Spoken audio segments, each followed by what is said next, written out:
Então, agora showtime, Ronaldo, né? Fiquei com esse privilégio de estar aqui contigo por um tema muito estimulante.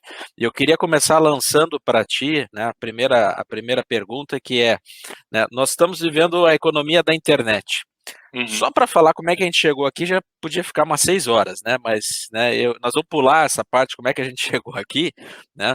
E queria perguntar para ti assim, né, qual é a mudança de paradigma nas relações de negócio que a internet provocou, né?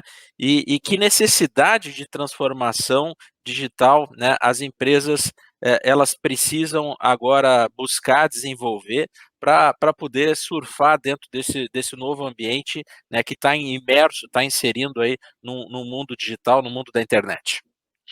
Vamos lá. Sempre é uma tentação a gente falar de tudo que aconteceu antes, né? Mas vamos direto Ah, ao ponto. Ah, eu te diria que se fosse para escolher uma mudança de paradigma, tá? Tem mais de uma, mas a principal é que durante toda a existência humana, o paradigma de organização, de gestão, de desenvolvimento, ele sempre foi hierárquico. Tá certo? Quando a internet entra, ela cria um paradigma de rede na maneira de operar, na maneira de pensar. Então, para as empresas que até hoje trabalham no paradigma hierárquico, o que é um paradigma hierárquico? Tá? É a organização da empresa hierárquica, os teus canais de venda são hierárquicos, né? Tu tem um canal que tem representantes, assim por diante. Né? Os teus fornecedores também existe uma cadeia, só que hoje, da mesma forma que um roteador roteia uma informação, tu rapidamente pode acessar quem é teu cliente final ou teu fornecedor, porque foi desintermediado pela internet, né? Então a gente passou efetivamente, eu sempre digo, nós estamos há 245 anos em crescimento exponencial, né? Era zero de crescimento até 200 anos atrás, lá na Revolução, só para não falar do tema, mas só para dizer. E de lá para cá, de 200 anos para cá, a renda per capita aumentou de $200 por pessoa para $8.000 por pessoa, certo? O PIB do planeta aumentou em 40 vezes, ou seja, isso é exponencialidade. Ela começou mesmo lá quando entrou a eletricidade, porque daí acabou aquela coisa do vapor. O pessoal sempre fala muito lá do Ford, né? Que botou a linha de produção, mas a revolução daquela época não foi essa. A revolução daquela época foi de mobilidade. A eletricidade permitiu botar a fábrica onde tu quisesse, com o layout que tu quisesse, porque a energia ia junto. Aí depois, lá na década de 60, entrou a questão da automação por causa da digitalização, certo? E isso criou a base de tu entrar numa gestão, como é que eu vou colocar? Cooperada global. Então, hoje, as empresas precisam contornar o desafio de como pensar em rede, como atuar em rede, como cooperar com meus fornecedores. Então, tem dois paradigmas ali para fechar. Não pensar hierarquicamente só, começar a pensar em rede, organizações que conversam, que se relacionam em rede. E a outra questão que também mudou muito, e aí o Uber, o Airbnb são os exemplos clássicos, a troca do paradigma de posse para o paradigma de uso.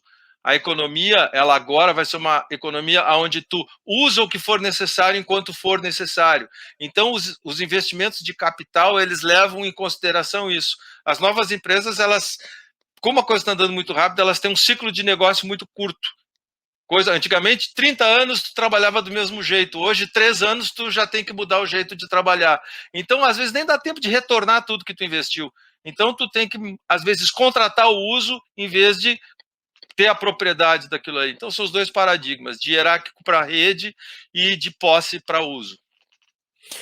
Daria para fazer um exemplo assim singelo assim para uma pequena empresa, que isso significa que ele consegue ter um acesso mais fácil a quem são os possíveis fornecedores que podem trazer competitividade para ele, porque ele consegue acessar isso na internet, ele consegue entender, conhecer quem são os concorrentes, tu falaste, né, conhecer quem são os clientes e se valer também né? Existe uma profusão, uma miríade hoje em dia de soluções digitais, plataformas de baixíssimo custo, né? Como tu falou, tu paga pelo uso, né? Tu tem contratos de serviços que tu vai, assim, montando ali o teu Lego ali de soluções ali para tu ir te transformando numa empresa digital sem um grande investimento, né? Porque isso era um privilégio antes só de empresas que tinham que né, ter uma área de TI grande, servidores, né, fazer investimentos grandes em ativos imobilizados, né, e agora tu paga, como tu falaste, né, tu paga pelo uso que tu usa dessas tecnologias, né, então é mais ou menos por aí, né, Ronaldo? Ó, vamos dar um exemplo prático, tá?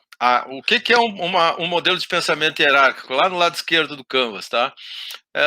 Eu vou ter uma fábrica de móveis. O que eu vou fazer? Eu vou comprar equipamento para fabricar móveis, para cortar, para fresar, para parafusar, para colar, né? Uh, ok, eu estou do lado esquerdo do Canvas, ou seja, eu faço o produto com os meus fornecedores, eu tenho que achar um jeito de vender aquilo ali. Tá? Agora vamos fazer o seguinte, vou lá para o lado direito do Canvas. Não, eu vou trabalhar no design dos móveis, certo? Eu tenho que entregar esse móvel rapidamente. Tá? Eu quero trabalhar no Brasil inteiro. Bom, então deixa eu ver quem é que fabrica móveis, certo? Quem é que consegue entregar no padrão que eu quero? Eu mando os arquivos para lá, certo? Hoje a automação permite que tu tenha padronização de componentes, ele pode nos fornecedores encontrar os meus componentes, eu posso simplesmente pegar e dizer assim, olha, se for lá em Recife, eu vou entregar o mesmo móvel que eu entrego em Porto Alegre, mesmo design, mas os fabricantes são diferentes. Então tu passa a ser muito mais um gestor da tua rede colaborativa e desses contratos do que o dono de uma fábrica.